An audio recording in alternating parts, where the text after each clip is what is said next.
What is up, guys? Welcome back to another episode of the podcast.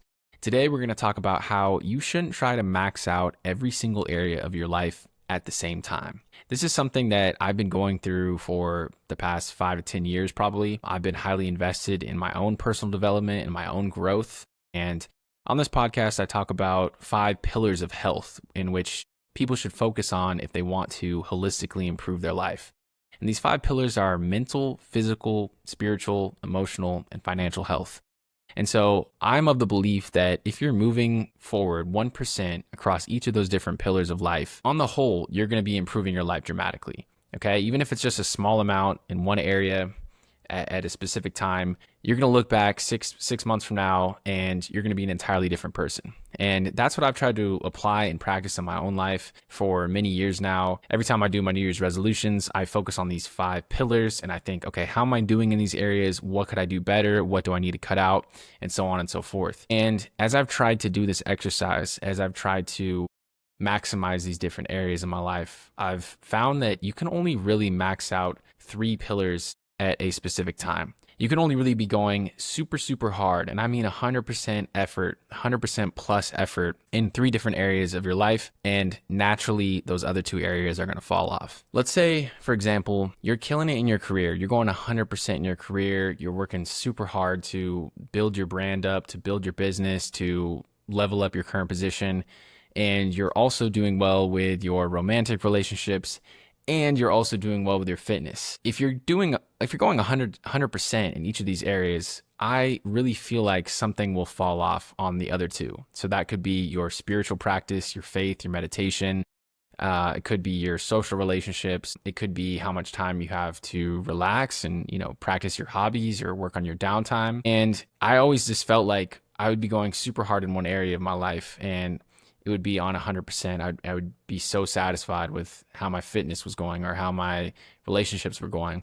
And then I would notice that slowly some things would start to slip in other areas. And I think this is just how things go in life. I want people to focus on all 5 areas because I think there's a lack of focus on areas, and especially in the manosphere space, the emotional side of things. Like, obviously, we're not extremely emotional creatures. That's not how men tend to operate. We tend to operate more from a rational or logical frame, but we do have emotions to deal with, right? And we do have to calculate and control our emotions if we want to reach the best version of ourselves. And this ripples throughout many different areas. If you don't have control of your emotional health, to give you an example, let's say you're in a business meeting and you're trying to close a deal, and it's a hugely important meeting.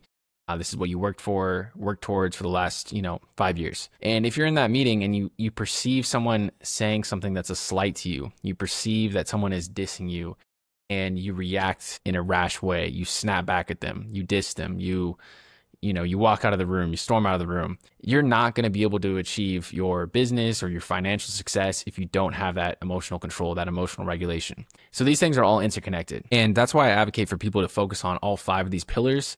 But I know that it is almost impossible to max out all 5 pillars at the same time. So the message for today really is to have some grace with yourself. Try to focus on, moving the needle forward in all these different areas, but know that it really only is possible. There's only enough hours in the day. There's only enough energy for you to expend to be fully maxed out in a few areas of your life at a specific time. And this really just has to do with the season of life that you're in. You might be in a season of the grind. You might be in a season where all you want to do is develop your skills to, improve your career possibilities, to improve your career trajectory, or, to develop your business and, attack that from all different angles. On top of that, you can probably maintain a healthy relationship. You can probably maintain good friendships and a healthy social life. And on top of that, you can probably be good with your fitness. But there is something that is going to drop off. It's inevitable. And this has been my experience time and time again. If I'm doing good in one area, if I'm doing good in 2 areas or 3 areas, the 4th area might slip a little bit. And that's normal. That's fine. That's just how we operate. We don't have infinite resources and we don't have infinite energy. So that's something we have to accept. But what we have to do to kind of counteract this, and this is what I talk about in my coaching practice when I'm talking about improving these 5 different pillars of health and how it's important to pay attention to each one. When you notice that slip, you want to sort of readjust and recalibrate where your focus is. So if you're really dialed in on your fitness, you're really dialed in on your business, and you're really dialed in on your romantic relationship, there might be a time where once you notice another area of your life is starting to slip, let's say you fell off with your faith or your meditation practice, whatever it is, which I put into the spiritual category, you might dial back the fitness to about 90%, maybe stop working out 5 days a week, drop it back to 4, and then make sure that you have a day to focus on bringing that spiritual health and that spiritual attention back into your life.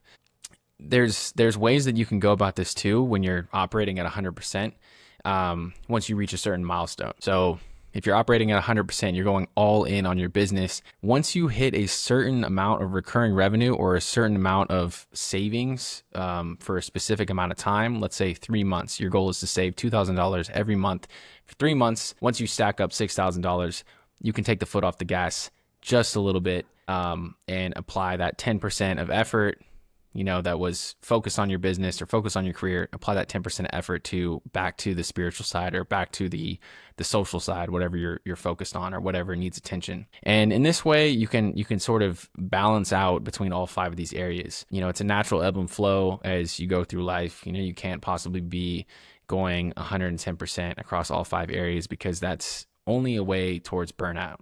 Inevitably, that's what's going to happen. And to have this sort of give and take with these different areas of your life, you can holistically improve your life while also avoiding burning out, while also avoiding sacrificing important relationships, sacrificing your health, and generally just move things forward as a whole. So that's it, guys. I think really just don't be so hard on yourself. If you're trying, as I think a lot of us are, to maximize your life and to improve your life, just acknowledge that, things are going to fall off. Things are going to slip a little bit. You might fall off the horse for a little bit in one area, but you can get back on the horse and you can pick that back up in the future. And, really, when you're going 100%, as I mentioned, I personally have only been able to go 100% across 3 areas of my life. That's what I have capacity for. And then some of those other areas will slip. But once you focus on those areas for a certain amount of time, you'll hit a point where the habits and the routines that you've built across those areas will just be on autopilot. I don't have to really expend too much extra energy or mental energy, like convincing myself to go work out at this point. I've done it for so long. I've done it for like 15 years, maybe more if you count soccer growing up. But hitting the gym, specifically, I've done that for probably 15 years. I don't really have to go through this mental struggle anymore to say, get your ass up and go to the gym. It's just built into my lifestyle. It's just ingrained in me at this point. And once you get to a certain point with these different pillars of health, they will sort of be on autopilot like that. You won't necessarily have to be expending all this extra energy to maintain a certain output in those areas. And once that happens, you can sort of dial back a little bit on that specific area and refocus on another area. So you just keep stacking up positive habits and keep stacking up wins across all these different areas of your life.